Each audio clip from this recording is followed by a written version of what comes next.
The rain hammered against the basement windows of the Milwaukee County courthouse as 8-year-old Emma Martinez clutched her worn stuffed elephant, Mr. Peanuts, against her chest. The fabric had faded from countless nights of comfort-seeking, and one of his button eyes hung loose, a mirror of Emma's own fragile state. Her small fingers traced the elephant's threadbare trunk as she sat in the cramped victim advocate's office, fluorescent lights buzzing overhead like angry wasps. Bailey, her golden retriever service dog, sensed the tension radiating from his young handler's trembling body. The magnificent dog wore his official blue vest with "Service Dog, Do Not Pet" emblazoned across his sides, but his gentle brown eyes never left Emma's face. At barely 50 pounds, Emma seemed even smaller next to Bailey's sturdy frame. The dog had been specially trained for courtroom testimony support, one of only 12 dogs in Wisconsin certified for such delicate work. Sarah Chun, the victim advocate, knelt beside Emma's chair, her voice barely above a whisper. "Emma, sweetheart, what you're about to do tomorrow will put a very dangerous man behind bars forever." The words hung in the stale basement air, like a promise and a threat rolled into one. Sarah's own hands shook slightly as she spoke in her 15 years of advocacy work. She had never encountered a case that haunted her dreams quite like Emma's. Emma's eyes, far too knowing for an 8-year-old, widened with a mixture of fear and fierce determination. Those same eyes had seen horrors that would break most adults, yet somehow, impossibly, they still held flickers of hope. The little girl had learned to read faces like survival maps during her months in Thomas Garrett's House of Horrors, and she could see that even Sarah, her protector, was scared. "The bad man, he's upstairs right now?" Emma's voice was barely audible, but Bailey's ears perked up immediately. The dog had been trained to recognize the subtle changes in Emma's breathing, heart rate, and body language that preceded her panic attacks. Without being asked, Bailey shifted closer, positioning his warm body against Emma's legs, a living, breathing anchor in her storm of fear. Sarah nodded grimly. "Yes, honey. Thomas Garrett is sitting in that courtroom right now with his lawyers, probably feeling very confident that he's going to walk free tomorrow." Her jaw tightened as she spoke his name.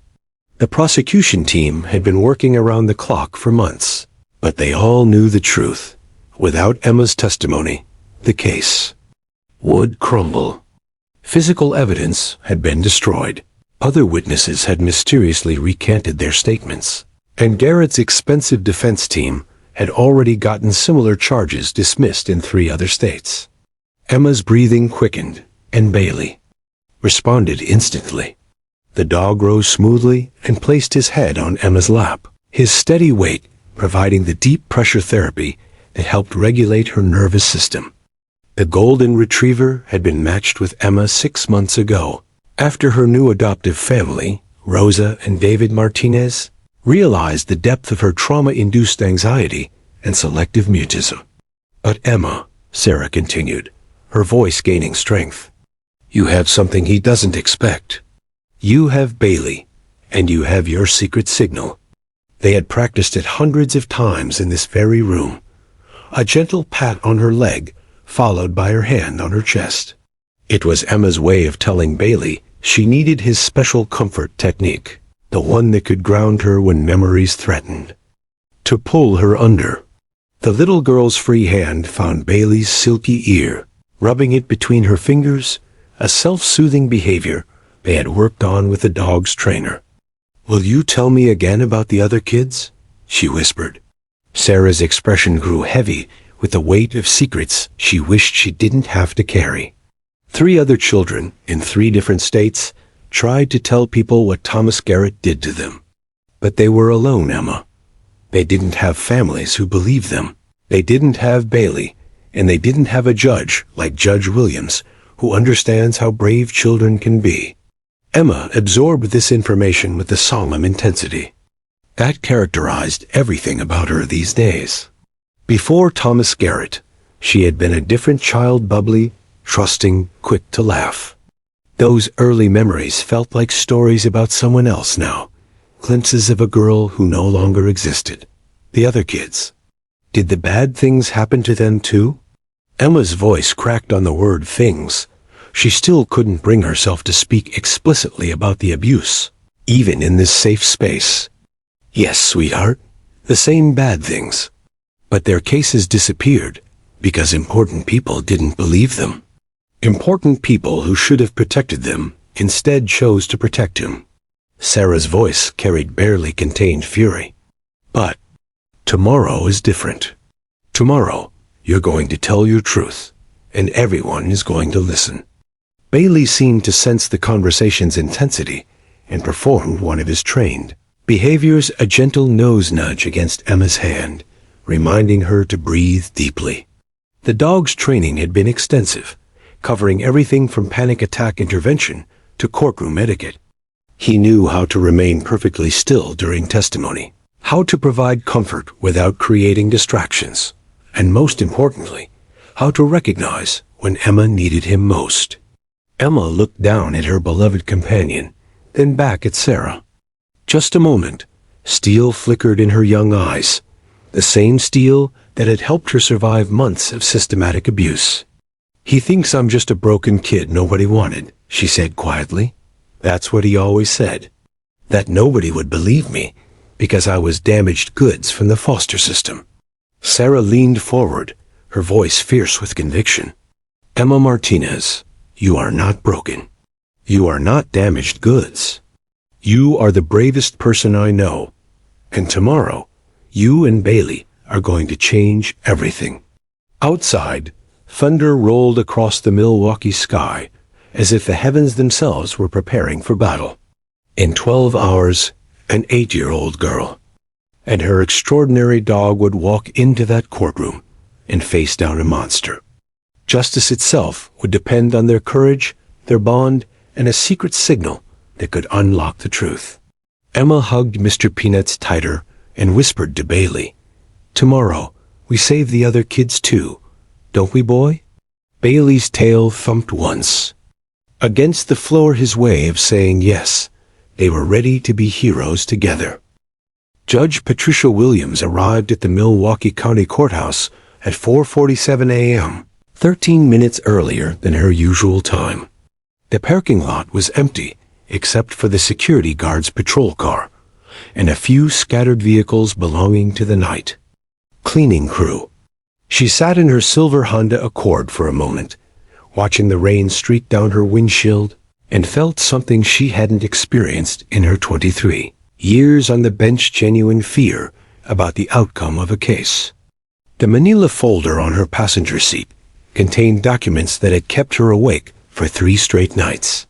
As she climbed the courthouse steps, her heels echoing in the pre-dawn silence, Patricia couldn't shake the image of Thomas Garrett's smug photograph paper clipped to his criminal history. What disturbed her most wasn't what was in his file. It was what wasn't there. Her chambers felt different that morning, as if the weight of the upcoming trial had somehow altered the very atmosphere. Patricia poured her usual black coffee from the ancient machine her clerk had been begging her to replace, and spread Emma's case files across her mahogany desk. The medical reports made her hands tremble, something that hadn't happened since her first year as a judge. "Healed fractures consistent with defensive wounds," she read aloud to the empty room. "Multiple incidents of malnutrition. Severe psychological trauma manifesting in selective mutism and night terrors." Each clinical phrase represented months of suffering for a child who should have been learning to ride a bike and worrying about spelling tests. What haunted Judge Williams most was the pattern she had discovered through her own research. Thomas Garrett had been accused by children in Oregon, Nevada, and Texas, but somehow, impossibly, those cases had vanished from court records. Phone calls to her judicial colleagues in those states had been met with uncomfortable silences and vague explanations about procedural dismissals and insufficient evidence. She pulled up the Oregon case file on her computer, her security. clearance allowing access to records that had been mysteriously sealed. The details were chillingly similar. A 7-year-old boy named Michael Chun had tried to testify against Garrett 2 years ago. The child had broken down completely on the witness stand, unable to speak through his trauma. Without his testimony, the case had collapsed. Michael had been returned to the foster system and disappeared into bureaucratic shuffling. Patricia's coffee grew cold as she read about Nevada, a 9-year-old girl named Sarah Winters, who had actually managed to complete her testimony, describing abuse identical to what Emma had endured. But 3 days before the verdict, the girl had recanted her entire statement, claiming she had made it all up for attention. The case was dismissed. Sarah Winters had been moved to a different state for her protection. The Texas case was the most disturbing of all. 6-year-old Marcus Rodriguez had never even made it to trial. 2 weeks after his initial police interview, the boy had been found catatonic in his foster home, completely unresponsive. Doctors claimed severe psychological trauma had rendered him unable to testify. The case was dropped due to lack of evidence. Patricia pushed back from her desk, her judicial composure cracking. In 23 years, she had seen patterns before: corrupt attorneys, intimidated witnesses, evidence mysteriously disappearing. But this was different. This was systematic, calculated, and it reeked of money and influence reaching into places it should never touch. Her private phone rang, startling her from her dark thoughts. The caller ID showed her husband's number. "Robert, what are you doing awake at this hour?" she answered. "I could ask you the same thing, Pat. I felt you get up around 3 nightmares again?" Her husband of 31 years knew her better than anyone. He understood that certain cases followed her home, invaded her dreams, changed her in ways that never quite healed. "This one's different, honey. This little girl. If I can't protect her, if the system fails her like it failed those other children." Patricia's voice broke slightly, a vulnerability she rarely allowed herself to show. "Patricia Williams," Robert's voice was firm but loving, "you are the most ethical, courageous judge I know. That little girl is lucky to have you in her corner. Don't let the ghosts of other courtrooms haunt this one." After hanging up, Patricia returned to Emma's file with renewed determination. The motion to allow Bailey in the courtroom had been unusual, but she had approved it immediately. She had researched service dogs in legal proceedings, studying cases from across the country where the presence of trained animals had made the difference between justice and another victim silenced by trauma. At 6:30 a.m., District Attorney Michael Ross arrived, his usually immaculate appearance showing signs of stress. Dark circles under his eyes suggested he hadn't been sleeping either. He knocked on Patricia's chamber door, carrying a box of additional evidence that had arrived the night before. "Judge Williams, we need to discuss security arrangements," Michael said without preamble. "I've received information that suggests Thomas Garrett has significant financial backing, the kind that has made problems disappear in other jurisdictions." Patricia felt her stomach clench. What kind of information? Michael set the box on her desk with hands that shook slightly. Phone records showing calls between Garrett and a law firm that specializes in making sensitive cases vanish. Bank transfers from offshore accounts. And most disturbing travel records showing Garrett's associates visited the cities where those other children lived, right around the time their cases fell apart. The implications hung in the air like toxic smoke. They weren't just dealing with a child abuser. They were confronting an organized system designed to silence victims and protect predators. "There's more," Michael continued grimly. "Emma's foster family received a visit last night. Someone claiming to be from Child Services, asking questions about Emma's stability and whether she was fit to testify. The Martinezes didn't let them in, but the message was clear." Patricia stood and walked to her window, looking out at the courthouse plaza where protesters were already gathering. Some held signs supporting Emma, others demanded justice for forgotten victims. The media vans were arriving early, sensing that today's trial would be more than a simple abuse case. "Michael," she said quietly, her back still turned, "in a few hours, an 8-year-old girl is going to walk into my courtroom with more courage than most adults will ever possess. She's going to face down a monster and a system that has failed children like her before. I need you to promise me something." "Anything, Your Honor." Patricia turned to face him, her eyes blazing with the fire that had made her one of the most respected judges in Wisconsin. "Promise me that no matter what pressure we face, no matter what threats come our way, that little girl will have her day in court. Promise me that this time, justice won't be for sale." Michael Ross straightened his shoulders, feeling the weight of not just this case, but all the children who had been silenced before. "I promise, Your Honor." Today, Emma Martinez finds her voice, and the whole world listens. Outside, thunder rumbled across Milwaukee, as if the storm itself was choosing sides in the battle about to begin. The heavy oak doors of Courtroom 4B had witnessed countless dramas over the decades: murder trials, corporate scandals, custody battles that tore families apart.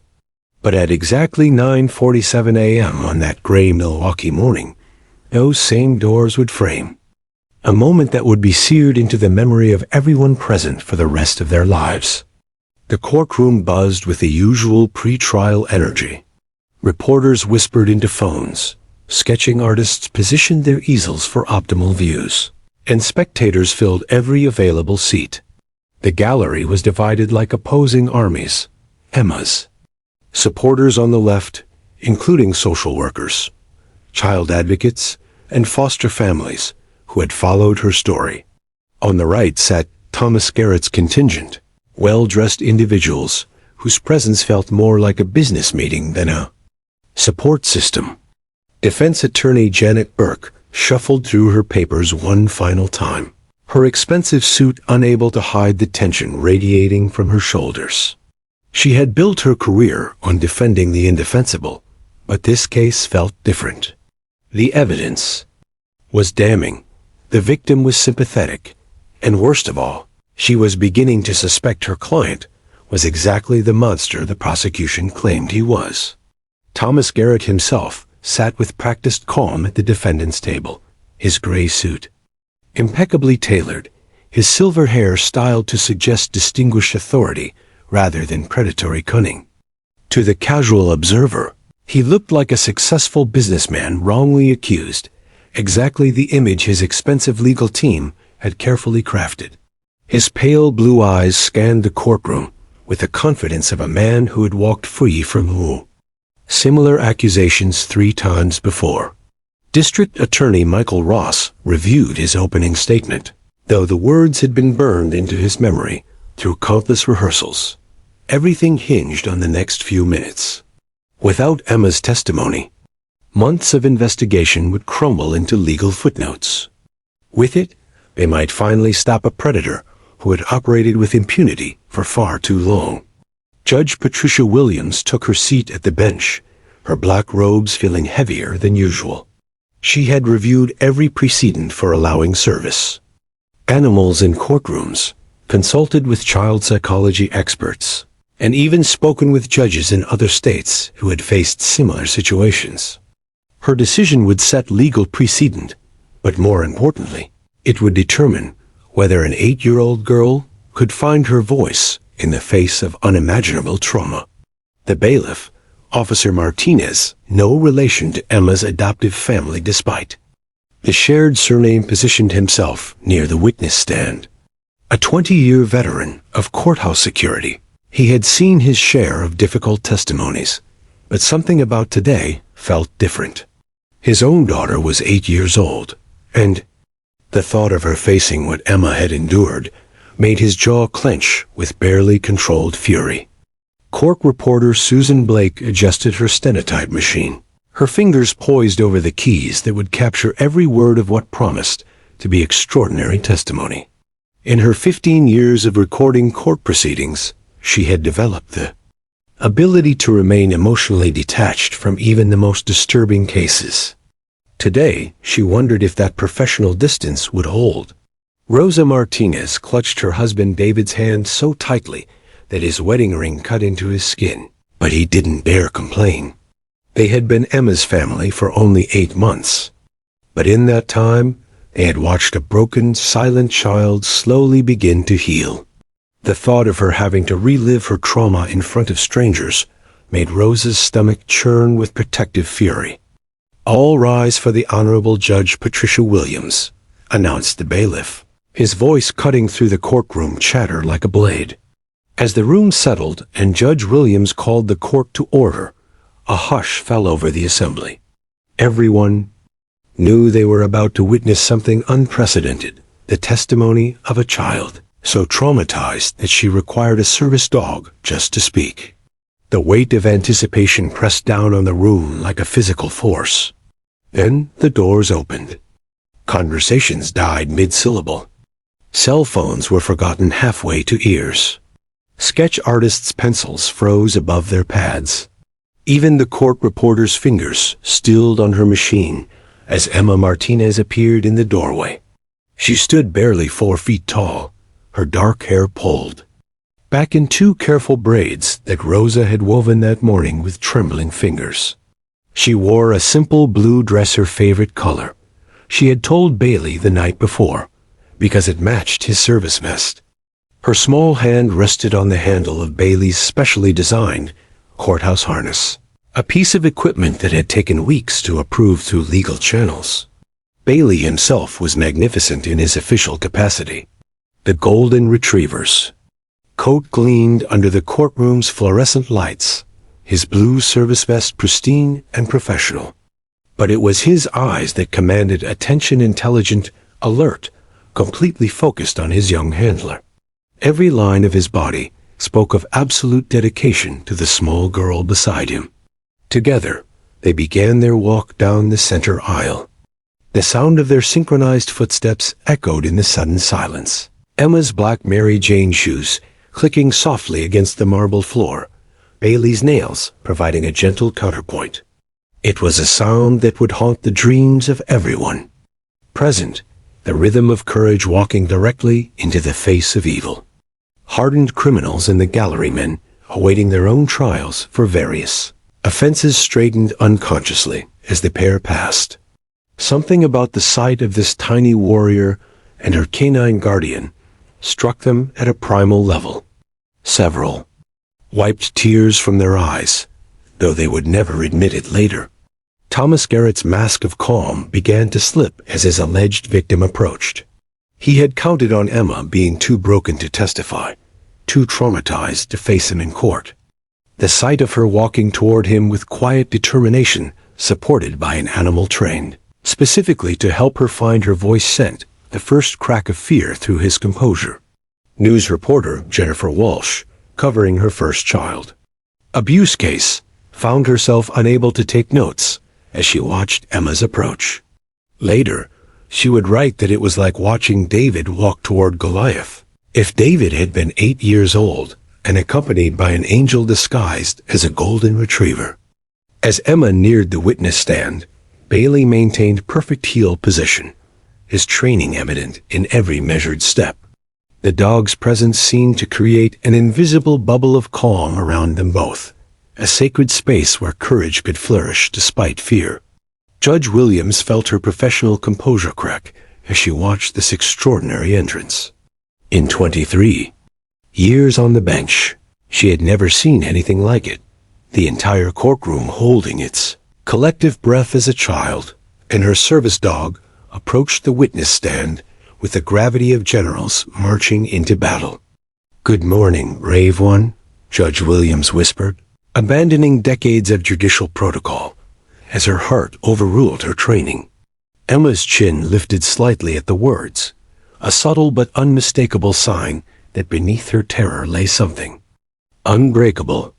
Bailey's tail wagged once, so briefly that only Emma noticed, as if he was telling her that yes, they were exactly where they needed to be. The courtroom remained frozen in that sacred silence, everyone understanding instinctively. that they were witnessing the moment when justice itself walked through the door, wearing a blue dress and guided by golden light. The witness stand in courtroom 4B had been specially modified for Emma's testimony. A small cushioned step stool allowed her to reach the microphone, and the bailiff had adjusted the chair to its lowest setting. Despite these accommodations, Emma looked impossibly small as she settled into the witness box, her legs barely reaching the edge of the seat. Bailey positioned himself at the designated spot beside the stand, his golden form a steady presence in her peripheral vision. District Attorney Michael Ross approached the witness stand with the careful deliberation of a bomb disposal expert. Every word, every gesture, every breath mattered now. He had prosecuted hundreds of cases, but never had so much hung on the yarmulke. Testimony of someone so young, so fragile, yet so crucial to stopping a monster. "Good morning, Emma," he began, his voice gentle but clear enough to carry throughout the silent courtroom. "Can you tell us your full name?" Emma's voice emerged as barely a whisper, forcing everyone to strain forward to hear. Emma Emma Sofia Martinez. The surname still felt new on her tongue. She had only been legally adopted by Rosa and David Martinez 6 months ago, after the criminal case had begun. "And how old are you, Emma?" 8. The single word hung in the air like a fragile bird, highlighting the impossibility of what they were asking this child to do. "Emma, do you know why you're here today?" For 23 minutes, the questioning continued at this painstaking pace. Emma managed to identify Thomas Garrett, sitting at the defendant's table only 30 feet away. She confirmed that she had lived in his house for 4 months as a foster child. She verified that he was the person in the photographs the police had shown her. But when Michael Ross took a deep breath and asked the crucial question, "Emma, did Thomas Garrett ever do bad things to you?" everything changed. The color drained from Emma's face so quickly that Judge Williams half rose from her bench in concern. Emma's small hands gripped the arms of her chair until her knuckles turned white. Her breathing became rapid and shallow, the telltale signs of a panic attack that everyone in the courtroom recognized but felt powerless to stop. Bailey's ears pricked forward immediately. His extensive training had taught him to read Emma's physiological changes, the spike in her heart rate, the change in her scent caused by stress hormones, the subtle shifts in her posture that preceded her most severe episodes. But his training also required him to wait for Emma's signal before acting. He could not help her until she asked. The memories crashed over Emma like a tsunami. Suddenly, she wasn't in the safe courtroom anymore. She was back in that house, in that room, hearing those words. "Nobody will believe you. You're just broken goods from the foster system. Who's going to take the word of a damaged kid over a respected member of the community?" Thomas Garrett's voice echoed in her mind with crystal clarity. "I've done this before, little girl. Other kids have tried to tell on me, and you know what happened? Nobody believed them. Nobody cared. And when this is over, you'll be shipped off to another home, and another, until you're 18 and thrown out on the street. But I'll still be here, still helping troubled children." Emma's vision began to tunnel. The fluorescent lights above seemed to pulse with malevolent energy. The murmur of concern from the gallery sounded like the buzzing of angry insects. Her chest felt tight, as if invisible hands were squeezing the air from her lungs. Judge Williams watched in horror as the little girl began to shut down before their eyes. She had studied the psychological reports, understood the trauma responses, but seeing it happen in real time was devastating. Without Emma's testimony, Thomas Garrett would walk free, just as he had 3 times before. Other children would suffer. The cycle would continue. Defense attorney Janet Burke felt an unexpected pang of conscience as she watched the child's distress. Professional ethics demanded that she protect her client's interests, but watching Emma struggle made her question everything about this case. She found herself hoping the child would recover, would find her voice, would somehow overcome her trauma to speak her truth. Rosa Martinez pressed her hand to her mouth to stifle a sob. In the 8 months since Emma had come to live with them, she had witnessed dozens of these panic attacks. Usually, she could comfort her daughter with gentle touches and soothing words. Today, she could only watch helplessly from the gallery as Emma fought her demons alone. The courtroom held its collective breath. Reporters stopped taking notes. Sketch artists paused with their pencils suspended. Even Thomas Garrett leaned forward slightly, his pale eyes fixed on the child he had terrorized, probably expecting her to break completely exactly as he had planned, exactly as had happened with the other children who had tried to testify against him. Then, through the haze of panic and memory, Emma remembered Bailey's training. She remembered the hundreds of hours they had practiced together, the patient work with Dr. Sarah Chun and the dog's handler. She remembered that she wasn't alone anymore. With trembling hands, Emma made the signal she had practiced countless times. A gentle pat on her leg, followed by placing her hand over her racing heart. The gesture was small, almost imperceptible to the untrained eye, but it might as well have been a lighthouse beacon in the darkness. Bailey responded instantly and flawlessly. Rising with fluid grace, he placed his front paws on the witness stand rail, positioning himself so that his large golden head rested directly against Emma's chest. His warm weight pressed against her heart. His steady breathing began to regulate her panicked gasps. The courtroom watched in stunned silence as something magical happened. Bailey's deep, rhythmic breathing slowly synchronized with Emma's frantic heartbeat. His warm presence created a bubble of safety around them both. The dog's brown eyes gazed steadily into Emma's, conveying a message that transcended species. You are not alone. I am here. We can do this together. Dr. Chun had explained the science behind deep pressure therapy, how the weight and warmth of Bailey's body would trigger Emma's parasympathetic nervous system, naturally reducing her heart rate and cortisol levels. But watching it happen felt like witnessing a miracle. Emma's breathing gradually slowed. The tunnel vision began to clear. The courtroom came back into focus, but now it felt different. Not like a place of judgment and terror, but like a place where truth could finally be spoken. Bailey's presence transformed the witness stand from a place of isolation into a sanctuary of courage. Judge Patricia Williams felt tears prick her eyes as she watched the extraordinary partnership between child and dog.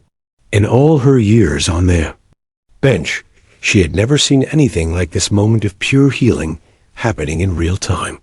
Thomas Garrett's confident smirk faltered as he realized his victim was not going to break as easily as the others had. For the first time since his arrest, genuine fear flickered across his features.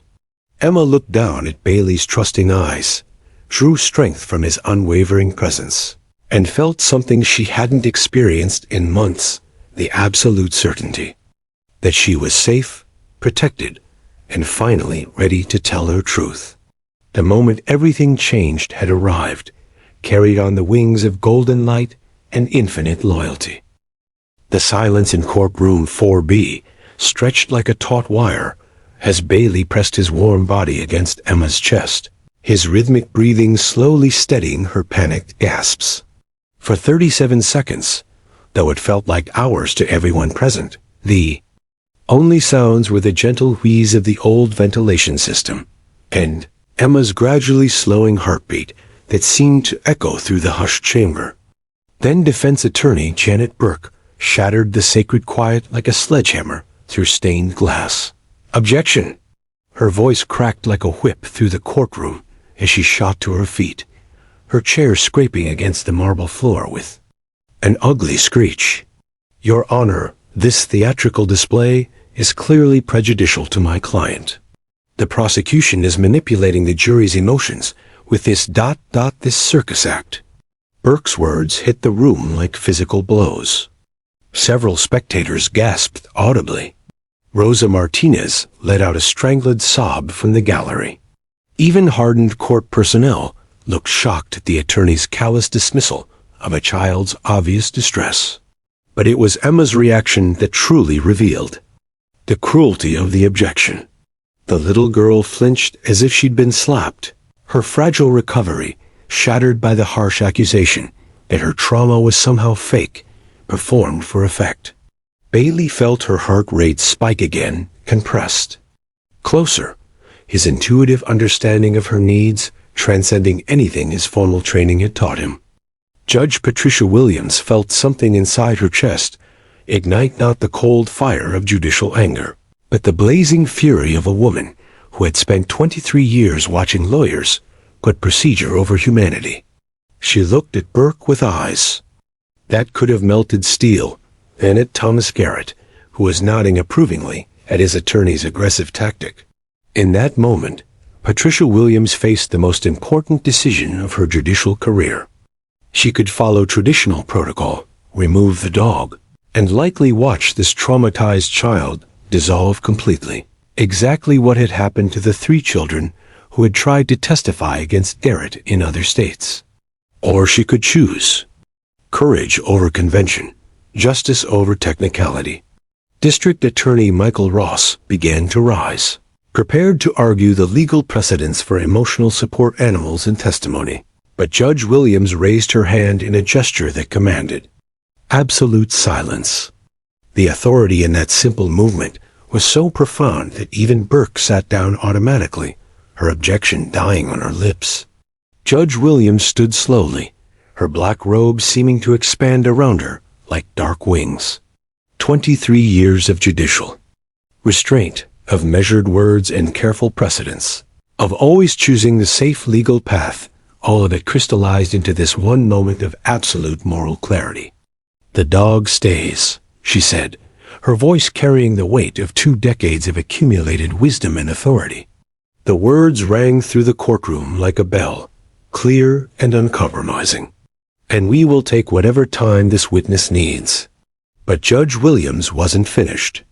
Something about Emma's courage, about Bailey's unwavering devotion, about the sight of a child fighting her demons in real time, broke through every barrier of judicial protocol she had ever learned. She stepped down from the bench. The collective gasp from the gallery was audible. In the history of Milwaukee County Courthouse, no one could remember a judge leaving the bench during active testimony. Court reporters later said their machines practically jammed as they tried to capture the unprecedented nature of what was happening. Judge Williams walked slowly toward Emma, her heels clicking against the marble with deliberate purpose.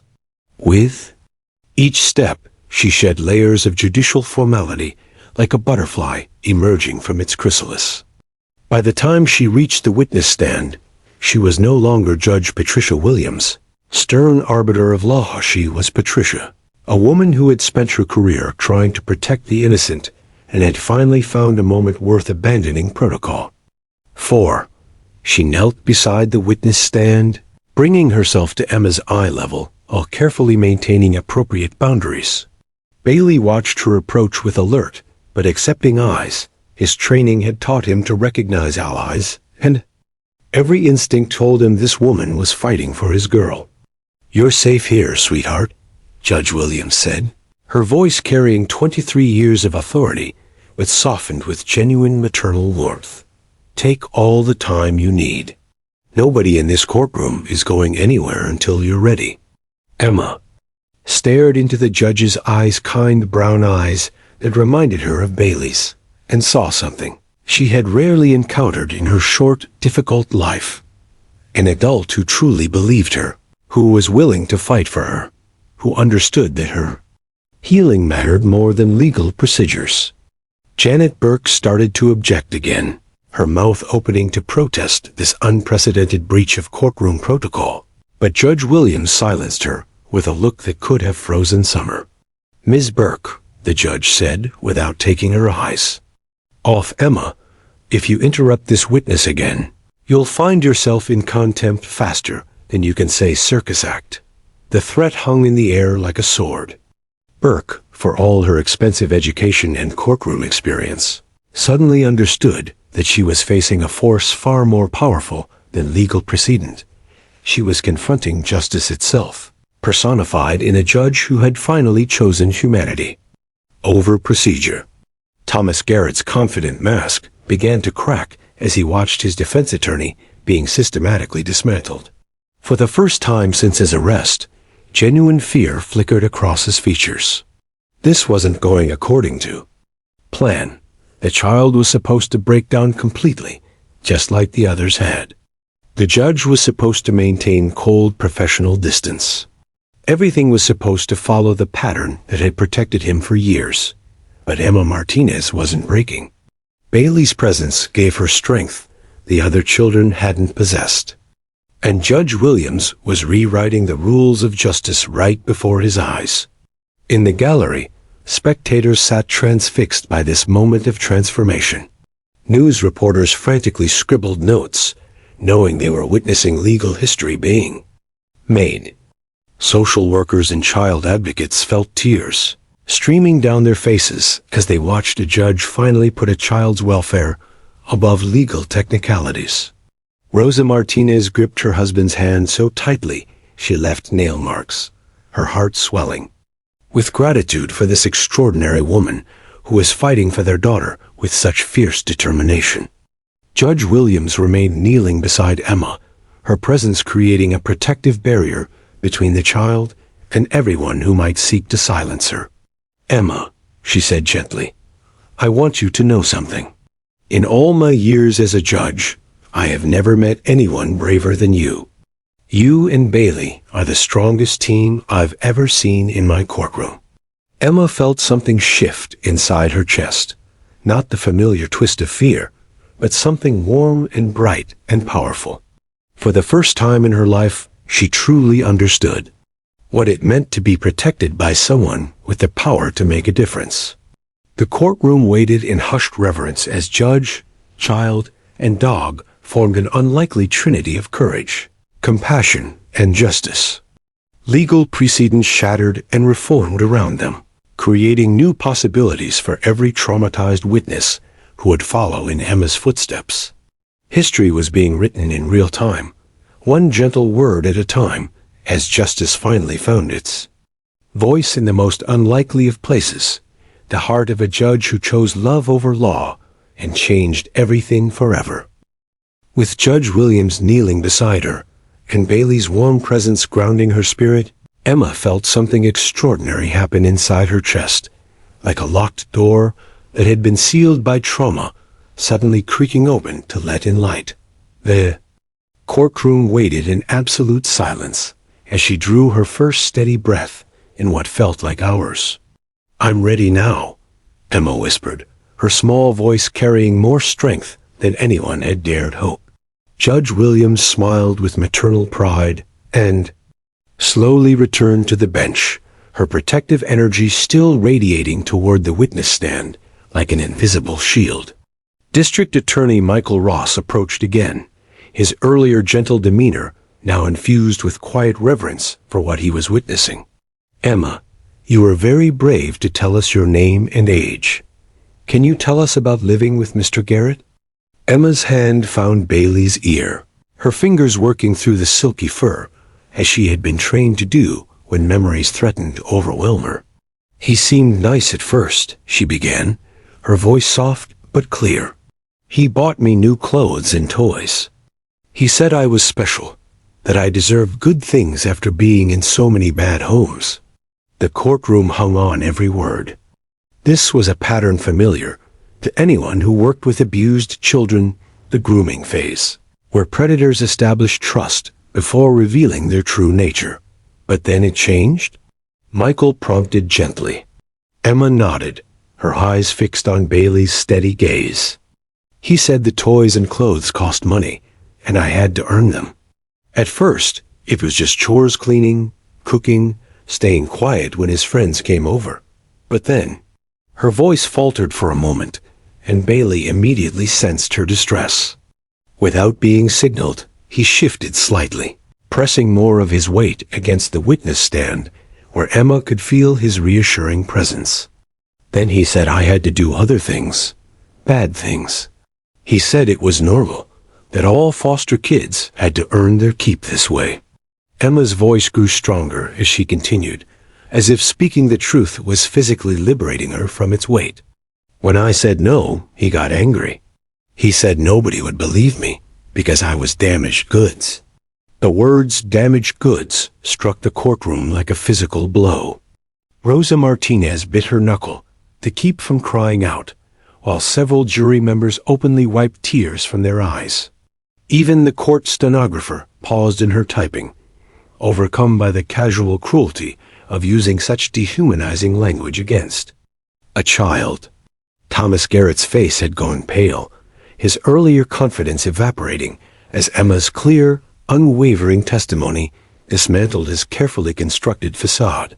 His expensive attorney frantically scribbled notes, searching for any avenue of attack against a witness whose simple honesty was devastatingly effective. Emma, Michael continued, his voice thick with emotion he was struggling to control. Did Mr. Garrett ever hurt you physically?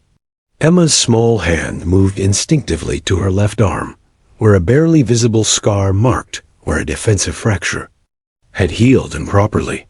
When I tried to run away the first time, he grabbed my arm so hard it made a cracking sound. He said it was my fault for being disobedient. Dr. Jennifer Walsh, the prosecution's medical expert, felt her professional composure crack as she recognized the injury Emma was describing. The X-rays in the case file showed clear evidence of a spiral fracture, the kind that only occurred when someone twisted a child's arm with significant force. And when you tried to tell someone? Michael asked. I told my caseworker, Mrs. Peterson. But Mr. Garrett said, I fell down the stairs because I was clumsy and accident-prone. He had papers from other homes saying I was a problem child who made up stories for attention. Emma's voice carried a heartbreaking matter-of-factness, as if she had long ago accepted that adults would believe other adults over children. The revelation sent shockwaves through the gallery. Child welfare workers present began to understand how Garrett had systematically destroyed Emma's credibility before she even had a chance to speak. It was a pattern of manipulation so sophisticated it suggested years of practice. He said no one would believe me because I was just a broken kid nobody wanted. Emma continued, her words growing stronger with each revelation. He said he'd done this before with other kids, and when they tried to tell, nobody cared. He said I would just get moved to another home, where worse things would happen. Janet Burke felt her stomach turn as she realized her client had essentially confessed his guilt to his victim, detailing his methods and even referencing previous crimes. Every instinct told her to object, but Judge Williams' earlier warning hung in the air like a sword. Emma, Michael said gently, were you afraid?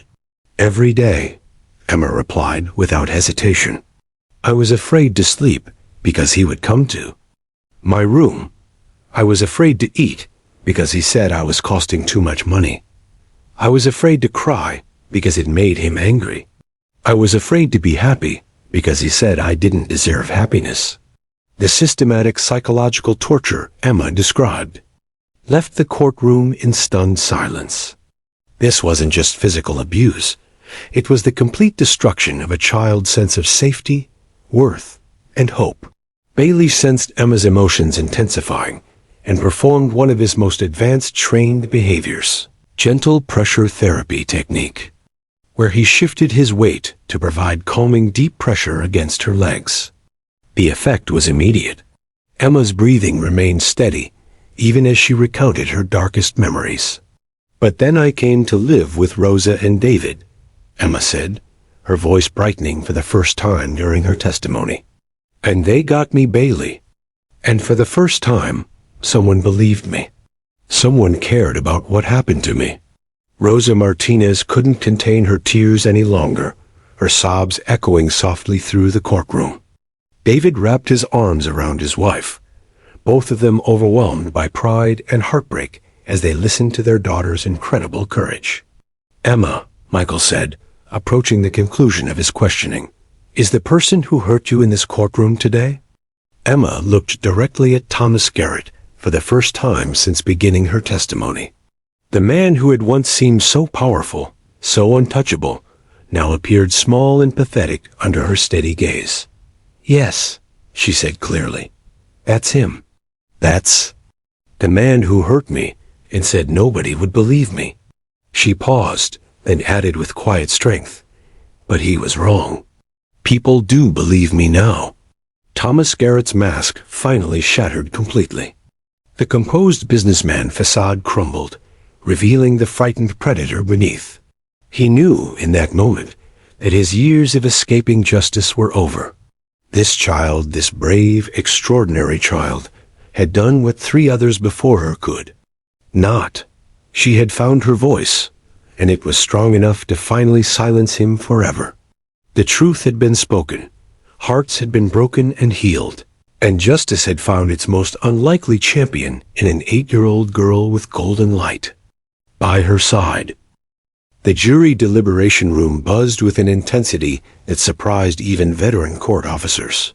What should have been hours of careful weighing of evidence and legal technicalities became something far more profound. 12 ordinary citizens, grappling with the extraordinary courage they had just witnessed and the monster they were tasked with stopping.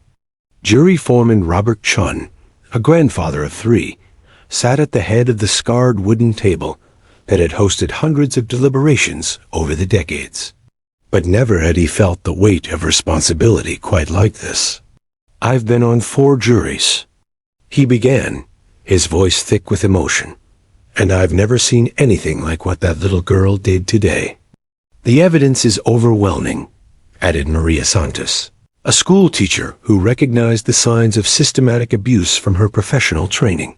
But beyond the medical reports and expert testimony, you could see the truth in her eyes. Children don't lie about things like this, not with that kind of detail, not with that kind of pain. Juror number 7, James Patterson, a construction worker with calloused hands and a gentle heart, wiped his eyes unabashedly when she looked right at him and said, "That's the man who hurt me. I ain't ashamed to say it broke something in." My daughter's the same age? If someone did that to her." The room fell silent as 12 people confronted the reality of what they had witnessed. This wasn't about legal precedent or reasonable doubt anymore. This was about a child who had found the courage to face her nightmare so that other children wouldn't have to endure what she had. Dr. Amanda Foster, a psychiatrist serving on the Thea jury, spoke with clinical precision tinged by deep emotion. The defendant's own words, repeated by Emma, show a pattern of predatory behavior. His statement about other kids who tried to tell, "That's not something a child would fabricate." That's a confession to serial abuse. Outside the deliberation room, the courthouse had transformed into a vigil of sorts. Word of Emma's extraordinary testimony had spread through social media and local news, drawing crowds of supporters to the plaza. Foster families, social workers, child advocates, and ordinary citizens who had been moved by the story gathered in a show of solidarity that spanned generations and backgrounds. Rosa Martinez paced the courthouse corridors, unable to sit still as her daughter's fate and the fate of countless other children hung in the balance. Every few minutes, she checked her phone for updates, though she knew the jury was sequestered. And no news would come until they reached their verdict. David Martinez sat in the witness waiting room with Bailey, who seemed to understand that his job wasn't quite finished. The golden retriever remained alert and calm, occasionally lifting his head when Emma's scent drifted through the courthouse. Ventilation system. Their bond had been forged in trauma, but strengthened by triumph, and Bailey's instincts told him his girl would need him again soon. Judge Patricia Williams remained in her chambers, reviewing the precedent-setting decisions she had made throughout the trial. Legal scholars would debate her choices for years to come, but she felt an unshakable certainty that choosing compassion over convention had been the right path. She had protected a child's right to be heard, and in doing so, had opened doors for every traumatized witness who would follow. Thomas Garrett sat in the holding cell beneath the courthouse, his expensive suit wrinkled and his carefully maintained facade in ruins. For the first time in his adult life, he faced genuine consequences for his actions. The 3 children from other states, Michael, Sarah, and Marcus, had been silenced by a system that valued his reputation over their truth. But Emma Martinez had broken that cycle, and he knew his years of impunity were over. Defense attorney Janet Burke struggled with emotions she hadn't expected to feel. Her professional duty demanded she defend her client zealously, but Emma's testimony had shattered any illusions about Garrett's innocence. She found herself hoping the jury would see through the legal technicalities to the human truth at the case's core. Exactly 1 hour and 47 minutes after they had begun deliberating, the jury sent word that they had reached a verdict. The speed of their decision sent ripples of anticipation and anxiety through everyone connected to the case. As the courtroom filled once again, the atmosphere crackled with tension. Emma sat in the gallery between Rosa and David, Bailey at her feet, wearing his service vest. She understood enough about court proceedings to know that this moment would determine whether her courage had been enough to stop the man who had hurt her. Judge Williams took her seat with the gravity of someone who understood she was about to witness the culmination of something historically significant. "Has the jury reached a verdict?" she asked, her voice carrying across the hushed chamber.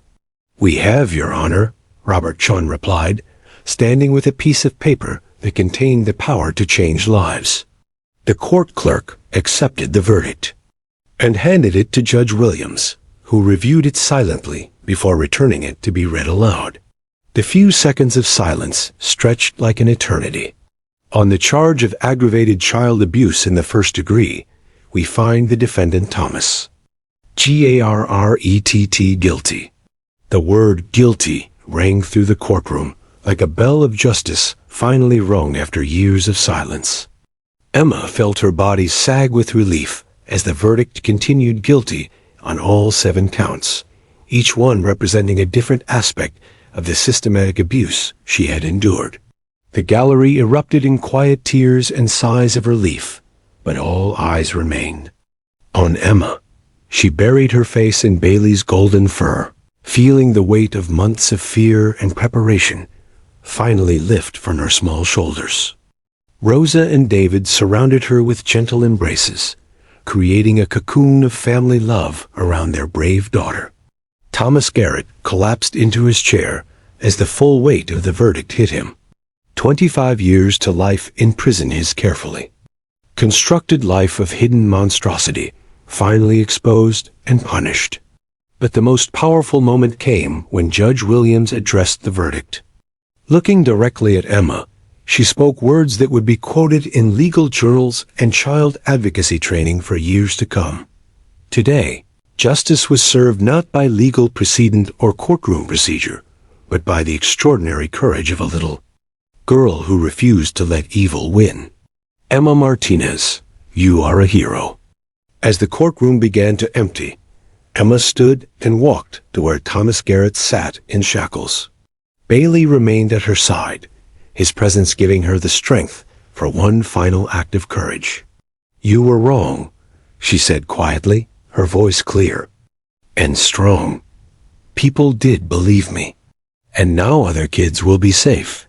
With those words, Emma Martinez transformed from victim to victor, her truth finally setting not just herself free, but countless children who would follow in her footsteps toward justice and healing. 6 months after Thomas Garrett was sentenced to 25 years to life in prison, Emma Martinez stood once again in courtroom 4B. But everything had changed. The same witness stand where she had trembled in terror now held a bouquet of sunflowers, her favorite flowers, Rosa had learned, because they always turned toward the light. The same gallery that had once been filled with strangers watching her pain was now packed with family, friends, and the heroes who had helped transform her nightmare into triumph. Judge Patricia Williams entered the courtroom wearing something no one had ever seen before, a genuine smile that transformed her entire face. The stern judicial mask she had worn for 23 years had been replaced by something warmer, more human. The Emma Martinez case had changed her as profoundly as it had changed the legal system itself. "Today," Judge Williams announced to the packed courtroom, "we gather not to witness pain, but to celebrate joy. Not to hear testimony about broken trust, but to formalize the most beautiful kind of trust, the bond between a child and the family who chose to love her." Emma sat in the front row between Rosa and David Martinez, but she was not the same frightened, silent girl who had entered this courtroom months ago. Her voice now filled classrooms at Roosevelt Elementary, where she had quickly become known for her infectious laugh and her willingness to help other shy children find their courage. She wore a bright yellow dress that Rosa had helped her pick out, and her hair was adorned with a small crown of daisies that her new grandmother had woven that morning. Bailey sat beside her, no longer wearing his service vest, but a festive bow tie that made everyone who saw it smile. The golden retriever had been officially retired from courthouse duty. His work with Emma had been so successful that he was now exclusively hers, a living reminder of her strength and a guardian against any future darkness. The adoption ceremony itself was brief but profound. As Judge Williams read the legal documents that would forever make Emma Sophia Martinez an official member of the family that had already claimed her heart, the courtroom listened with the same rapt attention they had given to her testimony months before. "Emma," Judge Williams said, looking directly at the little girl who had taught her so much about courage, "do you understand that today you become Emma Sophia Martinez, not just in your heart, but in the eyes of the law? Rosa and David will be your parents forever, not just until you turn 18, but for your whole life." Emma stood up, her voice clear and strong, a voice that had once been silenced by fear, but now rang with confidence. "Yes, Your Honor, and I want to say something." She reached into her small purse and pulled out a folded piece of paper. Judge Williams nodded encouragingly, recognizing the same determination that had helped Emma face down her abuser. "I wrote a letter," Emma announced to the courtroom, "to everyone who helped me find my voice." She unfolded the paper with careful precision, the way children do when something is precious to them. Bailey's tail wagged gently, as if he knew something wonderful was about to happen. "Dear Judge Williams," Emma began, her voice carrying to every corner of the hushed courtroom. "Thank you for kneeling down to talk to me when I was scared. My teacher says that powerful people don't usually get down on children's level, but you did. That's when I knew I was safe." Judge Williams felt tears prick her eyes, tears she would have never allowed in her courtroom before Emma taught her that sometimes the heart was more important than protocol. "Dear Mr. Ross," Emma continued, looking at the prosecutor who had become something of a hero in her young eyes. "Thank you for believing me even when I could barely whisper. You made me feel like my words mattered." Michael Ross, who had prosecuted hundreds of cases, but never one that touched him so deeply, nodded with visible emotion. "Dear Bailey," Emma said, looking down at her faithful companion, "thank you for being my brave when I didn't have any left. You saved me in that scary place, and now you make every day better just by being my best friend." Bailey's tail thumped against the floor, and several people in the gallery laughed through their tears.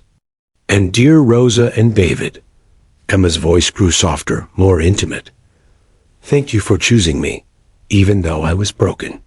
Thank you for showing me that families aren't just people who look alike. They're people who love each other and never give up." Rosa Martinez sobbed openly, her heart overflowing with pride and love for this extraordinary child who had survived so much and still found the capacity for gratitude and joy. But Emma wasn't finished. She looked around the courtroom one more time, her gaze taking in the reporters who had told her story with dignity, the social workers who had fought for her, the strangers who had sent letters of support. "I also want to say something about the other kids," Emma continued, her voice growing stronger. "Michael and Sarah and Marcus, the kids who tried to tell their truth before me, but nobody listened. I want them to know that their voices mattered, too, even if nobody heard them then. And I want other kids who are scared to know that there are good people who will believe them, like Judge Williams and Mr. Ross and my family." The courtroom was completely silent except for the sound of people trying to control their emotions. Emma's words carried the weight of wisdom far beyond her 9 years, purchased through pain, but polished by love. "When I grow up, I want to be a lawyer," Emma announced with the confidence of a child who had seen justice work. "I want to help other kids find their voices, like you helped me find mine. And Bailey or one of his babies will help me, because every scared kid should have a best friend with 4 legs and a big heart." Judge Williams stood and applauded, abandoning protocol one final time. The entire courtroom rose with her, giving Emma Martinez a standing ovation that echoed through the halls of justice. Later, as the celebration moved to the courthouse steps, where photographers captured images of Emma and Bailey that would inspire legislation across the country, Judge Williams pulled Rosa aside. "That little girl is going to change the world," she said softly.